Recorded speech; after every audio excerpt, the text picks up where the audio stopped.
Cuando hablamos de mayordomía, hablamos de un mayordomo. Y yo creo que hemos dicho bastante el concepto tan importante para entender lo que es un mayordomo. Es recordar que los mayordomos no son dueños de nada. Bueno, no son dueños de algo, son dueños de nada. Y porque existe un Señor, que es el que contrata, el que llama al mayordomo. Ese es el dueño. Y en el caso de la mayordomía cristiana, sabemos que ese Señor es nuestro Dios. Y todos aquellos que un día le aceptamos y le seguimos, el Señor nos ha llamado a ser sus mayordomos, administradores, no dueños, de todo lo que Él nos ha dado. Y pensamos en el diezmo y pensamos en las cosas que le damos al Señor, pero realmente la mayordomía es mucho más que eso. Porque lo cierto es que todo nos lo ha dado el Señor y todo le pertenece a Él. Quiere decir que no incluye solamente el dinero, lo que hemos ganado gracias a lo que Él nos ha suplido, sino también a todo. Incluye el tiempo, los talentos, la familia, todo. Y para tener claro ese concepto, vamos a estar mirando hoy dos cosas muy importantes. Y es la relación que existe entre lo material y la vida. Y el término bíblico de esta vida, no estamos hablando de la vida eterna, la vida espiritual que estaremos con el Señor, estamos hablando de esta vida. Desde el día que fuimos concebidos, el cual no tenemos conciencia de eso, pero ya existíamos. Y nacimos, tampoco tenemos conciencia de eso, pero empezamos a respirar fuera de nuestras madres. Y hasta que un día tomamos conciencia y nos dimos cuenta quiénes éramos y pecamos, todos pecamos porque está en nuestra naturaleza pecar, nadie se escapa de eso. Y desarrollamos esa vida en esta tierra hasta el día en que el Señor nos llama, otra vez. Y la tierra, el cuerpo vuelve a la tierra y el espíritu vuelve a Dios que la dio. Algunos para vida eterna, aquellos que aceptaron el plan de Cristo, el plan de Dios que es en Cristo, a través de su gracia. Y otros de muerte eterna para aquellos que rechazan la oportunidad de la salvación y tienen que recibir el castigo de la justicia de Dios por el pecado que todos cometemos. Así que me refiero a ese, cuando la Biblia, el texto que vamos a referirnos ahora, habla de esta vida terrenal, de la cual tenemos conciencia de ella aquí en la tierra. Y vamos a ver algunos principios bíblicos a partir de un texto ahí en la carta a Santiago. La carta universal de Santiago, que él escribió a muchas iglesias y circuló en su época, cuando habla acerca de esto. Así que son principios interesantes en la vida. ¿Y qué papel juega lo material o debe jugar lo material en esto? Y vamos a ver primero, buscar ahí en Santiago 4, versículos 13 al 17. Y vamos a hacer algunas pausas. Primero los versículos 13 y 14. Dice la palabra: vamos ahora, los que decís, hoy y mañana iremos a tal ciudad y estaremos allá un año y traficaremos y ganaremos, cuando no sabéis lo que será mañana. Porque ¿qué es vuestra vida? Ciertamente es neblina que se aparece por un poco de tiempo y luego se desvanece. Así que la vida como una neblina pasajera, esa es la realidad. Ya cuando uno está llegando a los 60 y pasa a los 60, uno dice, ¿pero cómo? ¿Ya llegué aquí? ¿Cuándo? ¿Qué momento fue eso? ¿Cómo fue tan rápido? Esa es la vida. Y me imagino que los que tienen 70 y 80 y 90 aún pueden decir lo mismo. Quiere decir que la vida es algo pasajero con relación a la eternidad. Y aquí está hablando de aquellos que este tiempo tan corto lo consideran como algo propio y hacen sus planes completamente independiente de aquel que les dio la vida y aquel que les ha prometido una vida eterna, que no es como una neblina, es para siempre. Así que aquí está reflejando, explicando lo que pasa en muchos de nosotros muchas veces, que nos parece que esta vida es muy larga, está en nuestras manos hacerlo todo y son nuestros planes y por eso proyectamos nuestros trabajos, nuestros estudios, nuestra carrera y todo lo hacemos conforme a nuestra voluntad, a nuestros sueños, sin contar con el Señor, con el dueño de ese tiempo. Y aunque es pasajero y es como una neblina, sobre todo comparado con la eternidad, ¿verdad? Lo cierto es que somos mayordomos en esta vida y debemos de contar con Él. Por eso cometemos tantos errores.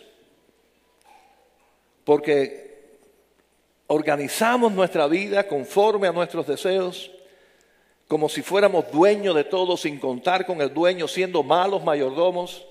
Y por eso cometemos errores que después cuestan tanto. Consecuencias malas. Por malas decisiones, por malas acciones. No contamos cuál es el plan de Dios, queremos cumplir con nuestro plan. Cuando el Señor Jesús estuvo aquí en la tierra, ese tiempo que Él se hizo hombre para morir por nosotros, pero también para darnos un testimonio de lo que es la vida, cómo debe ser la vida. Cuando el Señor, el Hijo de Dios, quiso escoger sus apóstoles o sus discípulos, sus apóstoles, dentro de sus discípulos, estuvo toda una noche orando, buscando la dirección de Dios, del Padre. Toda una noche en vela, orando, buscando la dirección de su Padre para tomar una decisión con relación a los apóstoles, a los 12 apóstoles. Y sin embargo nosotros, muchas veces para decisiones tan importantes que incluyen el matrimonio mismo, la persona con la cual vamos a estar el resto de nuestra vida, a veces lo tomamos tan a la ligera sin buscar la dirección de Dios.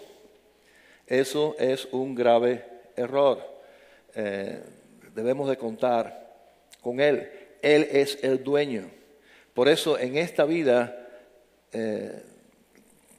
llega a ser corta para nosotros y cuando viene a ver se nos fue de la mano, debemos de tener muy en cuenta la voluntad de Dios en este tiempo. ¿Qué quiere Él para mí? Porque va a ser triste que se nos vaya de la mano haciendo las cosas que no agradan a Dios, siendo malos mayordomos de lo que Él nos dio para este tiempo. Que aunque parezca largo, a veces se nos hace, y dice aquí es corto, es como una neblina, hoy está y mañana ya desaparece. Y lo cierto es, hermanos, que muchas veces, y sabemos que es la realidad de esta vida, tiene que ver con el tiempo. Son muchos los que terminan esta vida aún siendo jóvenes. Lo sabemos, los conocemos, aún dentro de nuestra familia le ha pasado. Quiere decir que aunque aparentemente pudiera ser 70 años, 80 años o 90 años o 100, lo cierto es que a veces la neblina se va más pronto de lo que pensábamos. Y todavía cuando eso pase o nos pudiera pasar y llegamos a la presencia del Señor, ¿qué hicimos en ese tiempo? ¿Cuán buenos mayordomos fuimos con lo que Dios nos dio? Hay que reconocer, es una vida corta. Ahora, ¿cuál es la actitud correcta? Versículo 15. En lugar de lo cual debieras decir, si el Señor quiere, viviremos y haremos esto o aquello. O sea que en contraposición a que dirijamos nuestra vida o planifiquemos nuestra vida sin contar con Dios, acorde a lo que nosotros queremos hacer, voy a hacer esto, voy a hacer aquello, es mi deseo, es mi plan, es lo que quiero hacer. En vez de eso, es en la voluntad de Dios, si Dios quiere. Ahora, hermanos, definitivamente, aunque sí incluye, pienso yo, la forma de hablar, y es bonito poder decir, si Dios quiere, ¿no? Dios mediante, o en la voluntad de Dios, primero Dios, dicen algunos, según nuestra cultura, primero Dios. No se trata solamente de una forma de hablar, esto tiene que corresponder con la forma real de vivir. ¿De qué me corresponde a mí decir si Dios quiere y en fin de cuentas yo hago lo que me dé la gana? ¿O no estoy contando con la voluntad de Dios para el plan que estoy haciendo? Cuando decimos si Dios quiere o Dios primero, en la voluntad de Dios, estamos diciendo que realmente queremos hacer lo que Él quiere que hagamos. Que en esta vida, para que funcione bien, vamos a hacerlo conforme a su voluntad. Así que nadie va a decir, bueno, Dios mediante, mañana voy a robar el banco ese. O si Dios quiere, me voy a decir tremenda mentira para que me aumenten el salario. Sería absurdo decir si Dios quiere y después decir algo que Dios no quiere. Así que es más que una forma de hablar, es una forma de enfrentar la vida, es una forma de planificar las cosas en la voluntad de Dios. Y la mayoría de nosotros que llevamos ya un tiempo estudiando la palabra de Dios, realmente sabemos cuál es la voluntad de Dios, lo que nos cuesta trabajo hacerla o no queremos hacerla. O nuestra carne, nuestra naturaleza que aún sigue ahí en esta lucha, ¿verdad?, que hay en nosotros, gana. Y hacemos no lo que Dios quiere, sino lo que nosotros queremos. Y ahí no hay bendición, ahí estamos fuera de la voluntad de Dios. No estamos aprovechando esta vida que ya vimos que se nos va así, haciendo las cosas que edifican, las cosas que perduran. El Señor está en su voluntad que atendamos la familia, que seamos fieles a Él, que le busquemos en oración de una manera intensa, que seamos fieles en su iglesia. Todas estas cosas sabemos que están ahí. Por consiguiente, cuando planifiquemos nuestra vida en su voluntad, debemos de hacer lo que sabemos ya que Él quiere. No, si Dios quiere, no. Dios quiere. Dios, tú lo sabes, que Dios quiere eso. Dios quiere ese tiempo de ti. Dios quiere esa decisión de ti. Dios quiere que tú trates así a tu esposa. Dios quiere que tú trates así a tus hijos. Dios quiere que tú seas así en tu iglesia. Tú lo sabes, está escrito, tú lo has leído ya. Por consiguiente, se trata de decir, si Dios quiere, es hacer lo que Dios quiere. Ponerlo en mi voluntad, en mi plan, y decir, esto es del Señor, esto le corresponde a Él, y va primero, es lo que Dios quiere, porque la vida se nos va. Y la vida victoriosa es la que trae gozo, es la que trae bendición. Así que, hermanos, más nos vale de todo corazón, antes de tomar cualquier decisión, estar seguro que está dentro de la voluntad de Dios para nosotros, para nuestra vida, si es lo que ya Dios ha dicho en su palabra que debemos ser. Miren, hermanos, el tiempo devocional, el tiempo de meditación, cuando buscamos la voluntad de Dios, hermanos, no es para poner la mente en blanco a ver qué Dios me va a decir. Yo sé que algunos piensan así, yo no creo eso. Cuando busquemos y meditamos en lo que Dios quiere, tenemos que en oración buscar en la palabra del Señor lo que Él me enseña que debo hacer. Meditar en su palabra y ser obediente a ella. ¿Ustedes creen que es muy difícil si yo no estoy siendo luz en mi familia o no estoy siendo sal en mi trabajo, en mi barrio? Que yo tengo que ponerle al Señor, dime lo que debo hacer, estoy tan desorientado, no sé qué voy a hacer. Y el Señor va a decir, cara, el palo, si tú sabes lo que tienes que hacer. Te lo he dicho, es malo, hoy lo estabas cantando tú en la iglesia, lléname Señor, lléname Señor. Me rindo a ti, Señor, no lo cantaste. Ponlo en práctica. Esa es mi voluntad. Búscala. Planifica tu vida conforme a ese plan mío que ya tú sabes porque está escrito en blanco y negro. Ahí están, explicado en parábolas, dicho en mensajes de Cristo, aún desde el Antiguo Testamento, en Salmos, en Proverbios, ahí está escrito. Búscala, medítalo y ponlo en práctica, porque la vida se te va, se te acaba como una neblina. Así que es la forma, hermanos, para ser buen mayordomo de poder enfrentar estos principios de una manera correcta y hacerlo bien para la gloria del Señor. Dice ahí el versículo 16, pero ahora os jactáis en vuestras soberbias. Toda jactancia semejante es mala. Os jactáis en vuestra soberbia, en el orgullo, en lo que yo quiero, en lo que a mí me gusta, en lo que la soberbia. Y cuando nosotros queremos ser el centro y no el Señor el centro, las cosas van a marchar mal. La administración va a marchar mal. La relación familiar va a marchar mal. porque yo estoy pensando en mis gustos, en mi satisfacción, en satisfacerme yo. El texto dice vuestras soberbias, en lo que me satisface solamente a mí. Y cuando hagamos eso, hermanos, de ninguna manera vamos a estar buscando lo que Dios quiere. Porque no está en nuestra naturaleza, eso no lo hemos heredado. Lo que hemos heredado es ser egoístas. Eso es lo que hemos heredado, lo que está en nuestra carácter, en nuestra forma de ser. No nos va a salir natural buscar la voluntad de Dios. Eso hay que buscarlo en el Señor, dependiendo de Él, renunciando a lo que este cuerpo y esta vida y este deseo quiere hacer. Sabiendo algo, y este texto es demasiado importante, hermanos. El versículo 17 que viene ahora. Y el que sabe hacer lo bueno y no lo hace, le es pecado. ¿Podemos decirlo todo el mundo junto? Y al que sabe hacer lo bueno y no lo hace, le es pecado. Otra vez. Y al que sabe hacer lo bueno y no lo hace, le es pecado. Así que cuando estamos analizando nuestra vida y lo que debemos hacer y lo que Dios quiere que hagamos como mayordomos, el no cumplir con lo que Dios nos pide que hagamos es pecado.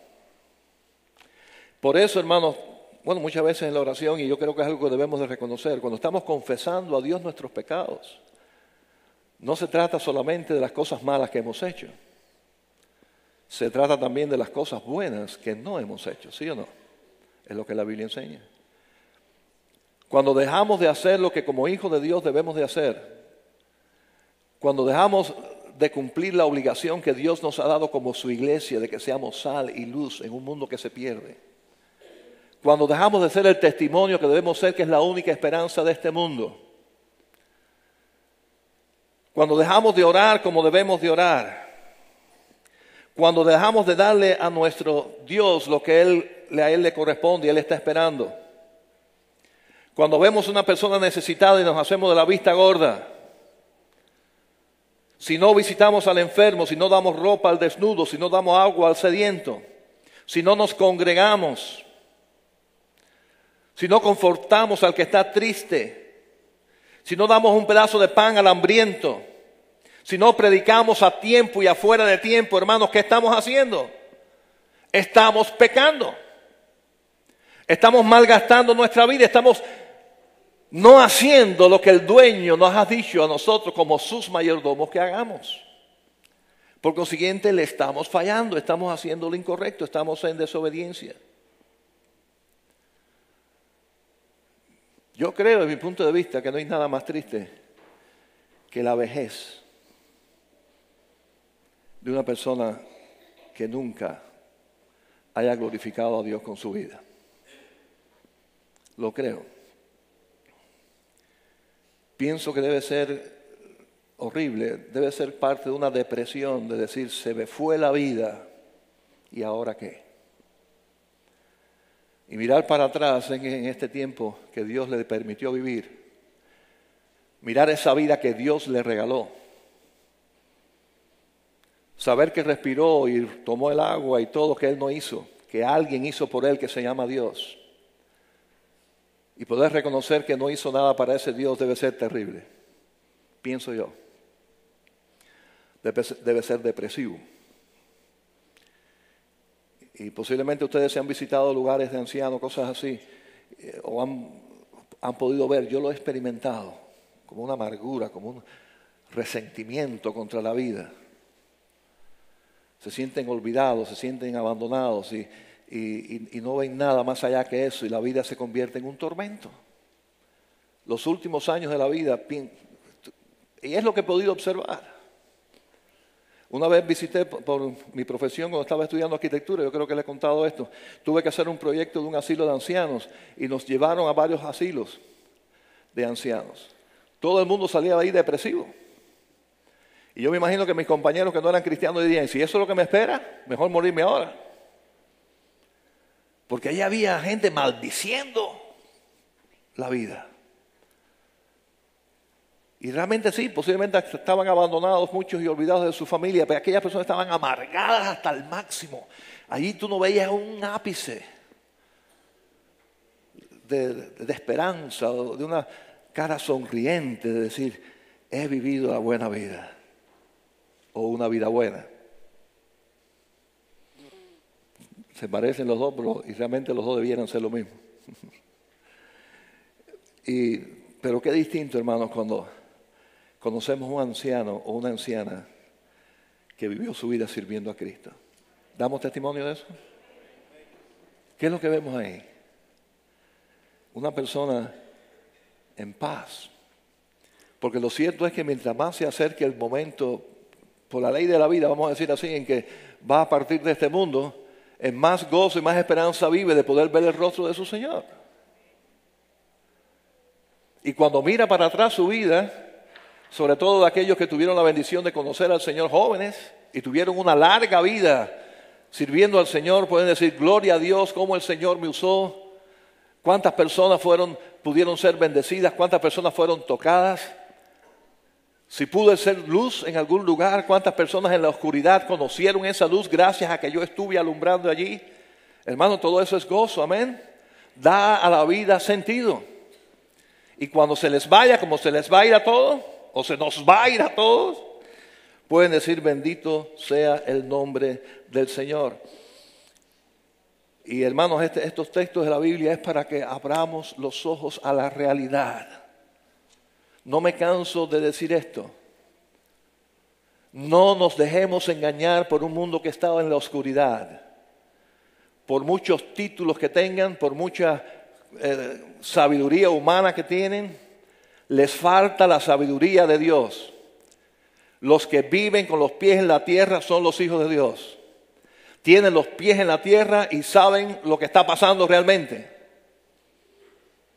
No nos dejemos impresionar porque tienen tanto dinero, porque tienen recursos, porque tienen diplomas y se llaman que conocen la verdad y tienen la verdad. La verdad se llama Jesucristo.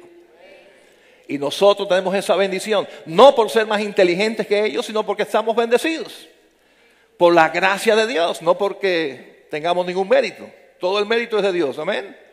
Todo el mérito es de Él.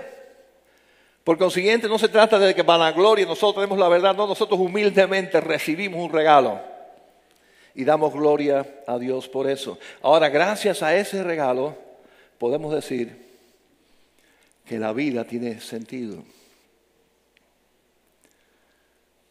Que la vida, lo que dure, es usada de una manera que glorifica a Dios y trae gozo. Porque es el gozo, hermanos, que no depende de las circunstancias. Sinceramente y honestamente hablando, en esta vida a veces las circunstancias se tornan malas para todos, cristianos y no cristianos. Cuando hay una guerra les toca a todos.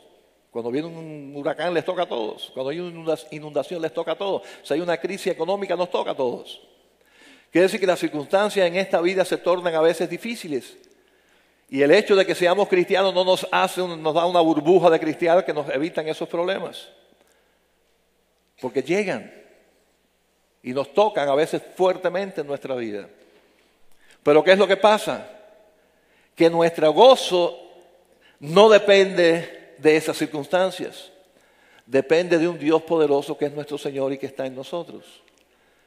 Por consiguiente, no es que estemos haciendo fiesta porque perdimos el trabajo o porque hay una guerra y están cayendo bombas donde quiera, sino sencillamente que en medio de cualquier circunstancia, la paz de Dios, que sobrepasa todo entendimiento, perdura en nuestras vidas, está en nuestras vidas y nos da la perspectiva real para nosotros de que esta vida se termina tarde o temprano, pero nuestra esperanza no está puesta aquí. Nuestra esperanza es una vida eterna. Amén. Una vida eterna que esa sí no es neblina que se va y viene. Esa es por toda la eternidad. En esa esperanza vivimos y enfrentamos el presente de esta manera. Ahora, hay algo en esta vida que quisimos separar que pudiera ser una de las trampas principales del enemigo para que tengamos una vida miserable. Para que no seamos los mayordomos que debiéramos ser.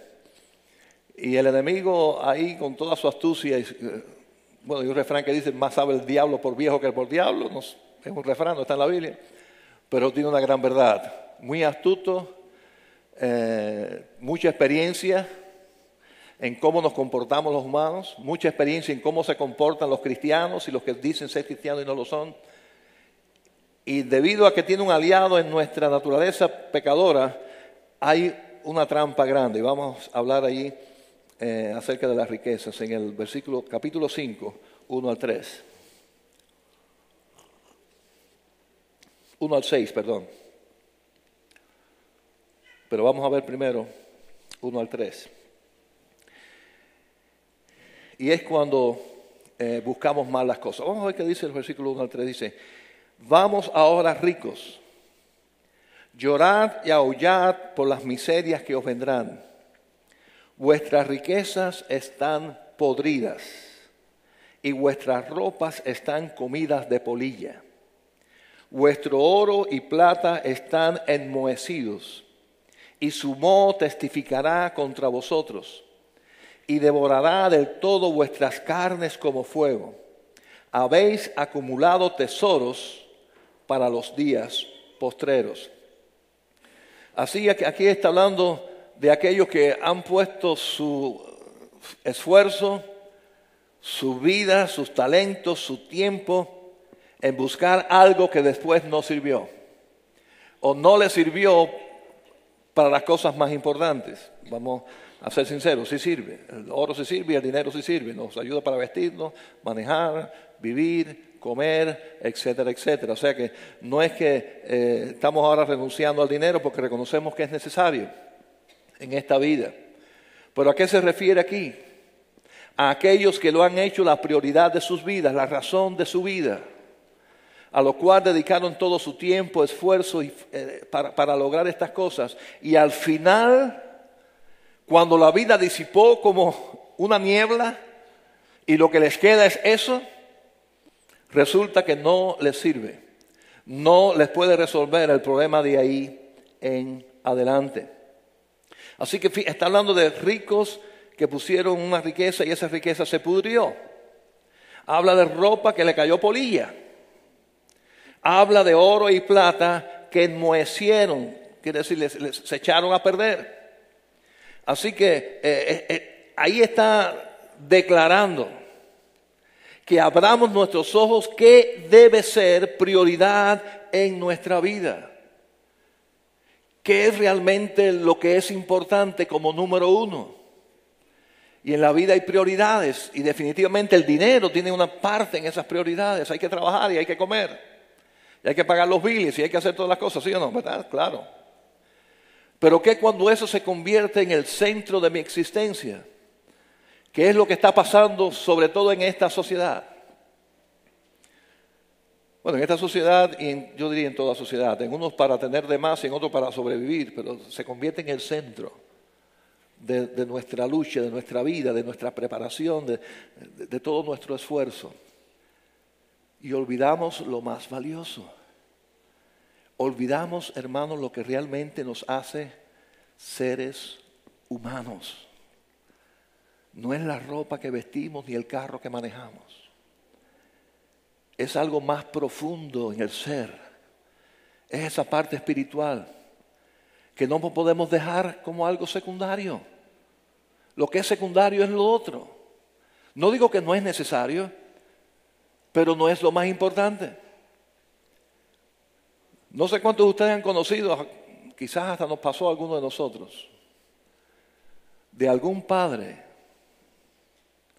que pensó que cumplió 100% su papel porque tuvimos un plato en la mesa y un closet con ropa y una educación.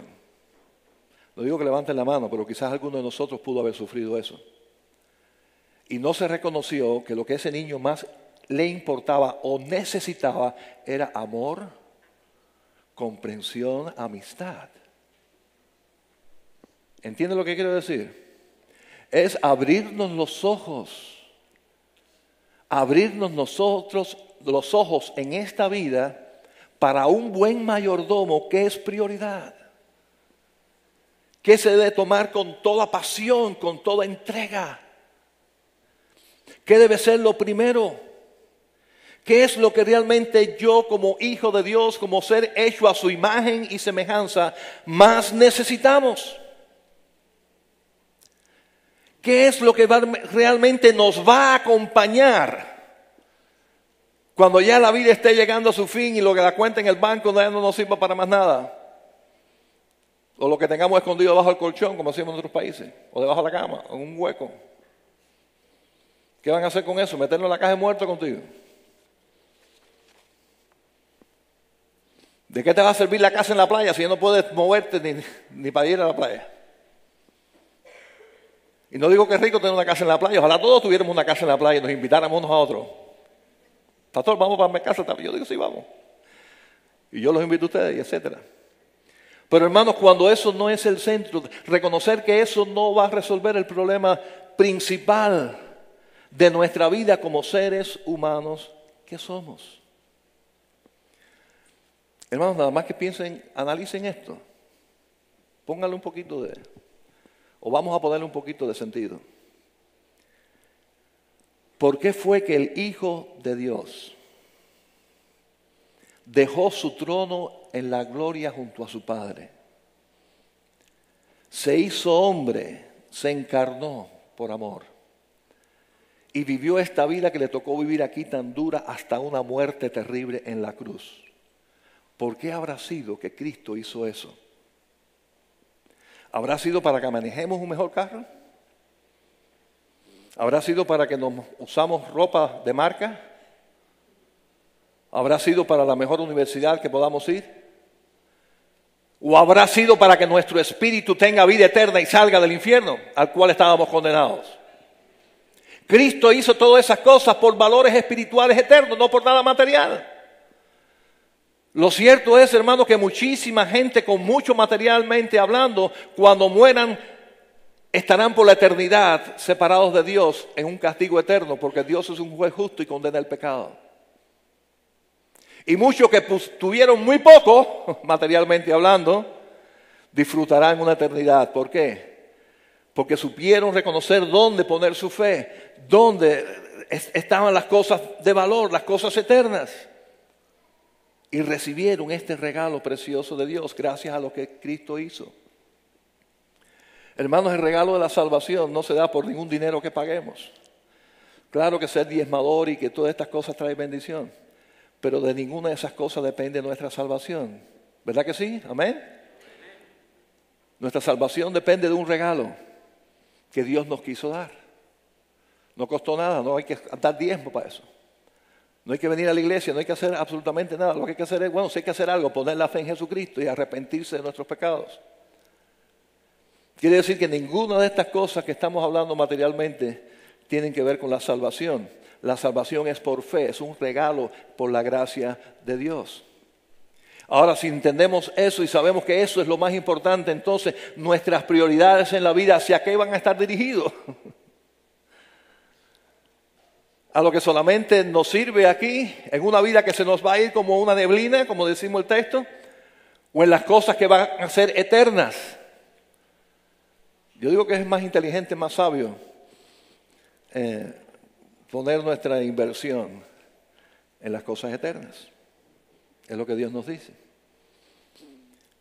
Porque lo lindo es, como hemos visto, hermanos, y yo sé que muchos cuando nos oyen hablar así, dicen, tú eres estos religiosos.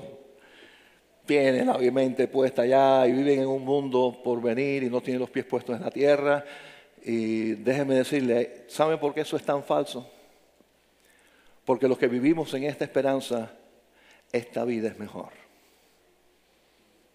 En el nombre del Señor, ya con los años que tengo y por lo que he podido ver en otros, nada se compara a una vida en la cual tú puedas poner tu cabeza en la almohada todas las noches y decir, gloria sea, bendito sea el Señor, mis pecados están perdonados. Puede venir por mí cuando quiera. El Señor me ha perdonado. A pesar de mis defectos, a pesar de mis errores, porque puse la fe en su Hijo, Él me perdonó, tengo su gracia, tengo su amor. Esa vida siempre, escuche, siempre va a ser mejor, aunque se tenga menos materialmente que el que tiene mucho. Porque nunca podrá decir eso. estoy tranquilo y confiado porque mis pecados han sido perdonados. Porque resulta que no se trata de algo que pueden comprar. No se trata de algo que pueden comprar. Se trata de algo que se recibe cuando se pone la fe en Jesucristo. Son valores espirituales.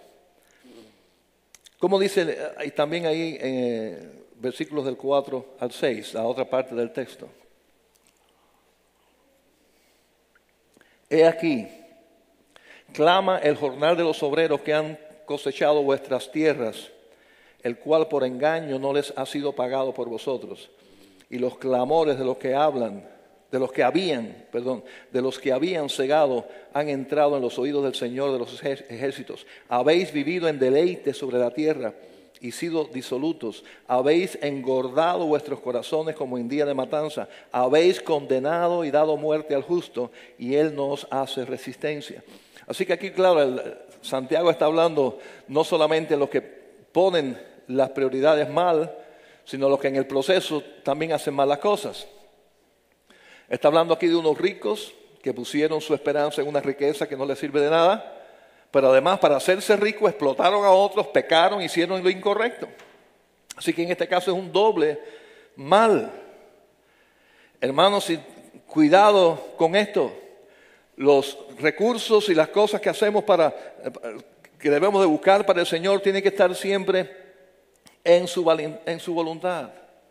No podemos ser parte de la maldad y que la ambición nos haga parte de las cosas incorrectas por las cuales este mundo muchas veces tiene sus pautas y su forma de ser. El cristiano siempre debe actuar bajo los principios del Señor, y un buen mayordomo respeta a ese Señor y obedece sus reglas. Así que nada que ver con explotar a otros, nada que ver con quitarle a Dios lo que es de Dios, nada que ver con hacer las cosas incorrectas delante de los ojos del Señor, cometer pecado para alcanzar cosas que ni tan siquiera nos van a servir al fin, a la larga. Así que la ética del comportamiento cristiano debe ser parte de esto también. Así que no solamente reconocemos que el dinero y todas estas cosas no son lo más importante, sino que cuando nos dediquemos a eso que es lo más importante, debemos de hacerlo en el espíritu correcto, en el espíritu de Dios, en el espíritu de la legalidad, en el espíritu de hacer las cosas bien hechas a los ojos del que está por encima de todo. Dios está mirando nuestras actitudes y nuestras posiciones, y eso también es importante para un buen mayordomo. Así que no se trata de decir solamente pongo a Dios primero y le sirvo y le amo y mis planes están con Él, pero en el asunto de los negocios, por la mano izquierda, señora, y no te metas porque eso es ahí trabajo yo. Es verdad que hay que decir mentira, pero aquí todo el mundo dice mentira. Es verdad que hay que robar un poco, pero aquí todo el mundo, ladrón que le roba a ladrón tiene 100 años de perdón. No está en la Biblia tampoco, y es un disparate. En la Biblia lo que enseña es que el ladrón es pecado, que robar es pecado, perdón, y el que roba es ladrón. A quien tú le robas, no es problema del Señor, ¿verdad? Entonces, así que no se trata de eso, se trata de hacer las cosas correctamente delante de nuestro Señor. Un buen mayordomo prioriza bien y cada cosa en su lugar lo hace conforme al Señor, conciencia tranquila de que estamos bien con nuestro Dios, de que estamos bien con nuestro Señor. Un mayordomo hace bien las cosas delante del Señor. Así que en esta vida que se nos puede ir, y de hecho se nos va a ir de entre las manos, debemos de usarla sabiamente, priorizando en la vida las cosas que glorifican a Dios, las cosas que tienen carácter eterno. Eso debe ser lo principal. Hermanos, repito, no nos nace ser así. Tenemos que doblar muchas rodillas y pedirle al Señor que nos dé ese corazón. Ese corazón donde Él sea primero y no el dinero, y no el trabajo, y no los placeres, y no las cosas materiales. Y yo creo que la mayoría de los que estamos aquí somos inmigrantes, la mayoría, inmensa mayoría. Y lo cierto es que posiblemente todos, o casi todos, Vinimos aquí buscando una mejor vida en lo material. Vamos a ser sinceros. Porque lo cierto es que para vivir una vida abundante en lo espiritual no había que venir a este país. O es que Dios no está en Cuba, ni en México, ni en Colombia, ni en estos lugares. Dios está allá también, ¿sí o no? Así que vamos a ser honestos. Como digo otra vez, no me dejen solo a mí en este pecado. Aquí, en esto estamos todos. Vinimos aquí buscando mejor oportunidad para nuestros hijos, para nosotros, para trabajar, etcétera. Y estamos hablando de cosas materiales de esta vida. Por consiguiente, cuidado, no caigamos en esa trampa nosotros aquí. De poder decir, a eso vine y eso es lo más importante. No, lo más importante es la gloria del Señor. Y si Dios nos trajo aquí, sea para su gloria. Y si nos hubiera dejado donde estamos, igualmente allá para su gloria hubiéramos seguido viviendo y sirviendo al Señor. Amén. Así que no depende del lugar, depende del espíritu. Pero estamos en un país de consumo. De consumo. Aquí nos están metiendo mañana, tarde y noche por todos los medios habido y por haber, que la felicidad depende de lo que tú puedas comprar, porque de eso vive este país que es capitalista. Por cierto que funciona. Y se lo digo aquí que tiene experiencia de otro sistema. No funciona, no sirve. Así que desde el punto de vista material funciona. Pero igualmente que funciona materialmente para que el país marche y haya abundancia, y haya comida y haya todas estas cosas, es un arma de doble filo. Porque nos envuelve. Nos envuelve, entonces ya todo es el trabajo y todo es el dinero y todo es el paseo y todo es lo que nos están enseñando que está la felicidad y se nos olvida que nada de eso nos va a servir con carácter eterno. Que el Señor y la inversión que hagamos con Él y para Él es lo que va a perdurar para siempre. Terminamos, hermano, con este texto, que un mensaje de este tipo es mandatorio, ¿verdad? Si no lo habían pensado, seguro que muchos estaban pensando en este texto, Mateo 6, 19 al 21. No os hagáis tesoros en la tierra, donde la polilla y el orín corrompen y donde ladrones minan y hurtan, sino haceos tesoros en el cielo, donde ni la polilla ni el orín corrompen y donde ladrones no minan ni hurtan. Porque donde esté vuestro tesoro, allí estará también vuestro corazón. Así que este texto, hermano, lo dice todo. Los tesoros que debemos de hacer, por los cuales debemos de invertir, por los cuales debemos de esforzarnos, lo que debe ser prioridad en nuestra agenda, en nuestros presupuestos, son aquellas cosas que son inversiones en la eternidad. Eso es lo que vale, lo que hagamos para la gloria de Dios, que glorifique y exalte su nombre. Eso nadie nos lo puede robar. Eso nadie nos lo puede quitar. Eso está asegurado. Eso no es algo que se nos va a acabar, como pasa con la vida esta. Es algo que va a perdurar por siempre y para siempre. Hermanos, en el nombre del Señor, si lo creemos, que es la verdad, es sabio hacer eso. Yo no sé mucho de inversión ni nada de esas cosas, la verdad que no es muy fuerte. Pero si alguien me dice a mí que voy a invertir en un lugar que se me va a acabar y otro que no se me va a acabar nunca, yo escojo ese. Y aquí está hablando de una inversión eterna. Así que el Señor nos ayude haciendo buenos mayordomos, inteligentes, sabios. Con lo que el Señor nos ha dado lo invirtamos bien. Nunca desobedeciendo, deshonrando al dueño. Somos mayordomos, somos administradores, sino todo lo contrario, glorificando al Señor en todo lo que hacemos. Es lo que Dios quiere, es lo que le honra a Él, pero siendo un poquito inteligentes nada más, no hay que ser mucho, un poquito nada más, es lo que nos conviene. Porque, hermanos, honestamente, como decía el apóstol Pablo, si no creemos en la resurrección y no creemos en las cosas eternas, yo me pregunto, ¿qué hacemos aquí? ¿Qué hacemos aquí? Si estoy aquí es porque creo en estas promesas, creo en este Dios. Y si lo creo, yo voy a actuar conforme a eso. Son mis principios.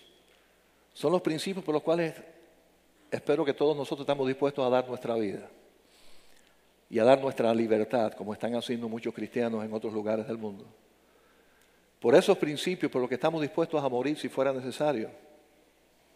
No sé si todos, la mayoría, ¿no? Son los que deben ser las pautas de nuestra vida.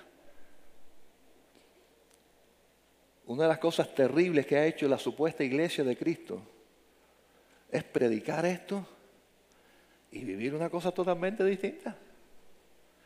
Vivir afanados por el dinero, buscando el dinero, explotando a la gente, robándole el dinero a la gente. Muchos que se llaman cristianos lo que están haciendo, ¿sí o no? Siembra. Y siembra es para el bolsillo de ellos. Eso es hipocresía, eso es falsedad, eso es mentira.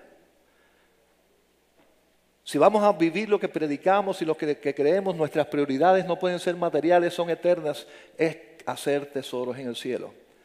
Con la obediencia, sirviendo al Señor, ayudando al que no tiene, siendo sal y luz en un mundo oscuro y sin sabor, desabrido. Ese es este mundo. No tiene sabor. Está en oscuridad y la iglesia es la sal y la luz del mundo. Haciendo eso y priorizando eso, hermanos, vamos a ser buenos mayordomos. Amén. Padre Santo, Señor, te alabo, te bendigo, te exalto. Te pido, Señor, que humildemente cada uno de nosotros reconozca cada día cuál es nuestra posición. No somos los señores, no somos los dueños. Tú eres el Señor, tú eres el dueño. Nosotros somos mayordomos, simples administradores de lo que no es nuestro. Ayúdanos, Señor, en esta vida que es corta, a sembrar para la eternidad, a vivir en obediencia, glorificando y exaltando tu nombre, priorizándote a ti en nuestras vidas, en nuestros planes, desde una boda hasta unas vacaciones, hasta la forma de hacer un presupuesto en nuestra casa. En todos estos planes, que seas tú el que va primero, que seamos a ti a que te consultemos y sea en tu voluntad que actuemos. Te pido que nos ayudes, Señor, porque somos flojos para esto. La carne, los ojos, los sentidos nos traicionan tantas veces y el brillo del oro nos atrae. Perdónanos, Señor, y ayúdanos a ser verdaderamente tus hijos. Invertir en las cosas eternas, de valor espiritual. Haciendo eso, Señor, no solamente seremos bendecidos en nuestra vida personal, en nuestros matrimonios, en nuestra familia, sino también en nuestra iglesia y en las comunidades que tú nos has llamado a alcanzar para ti. Ayúdanos, Señor. Te lo pido en el nombre de tu Hijo amado Jesucristo.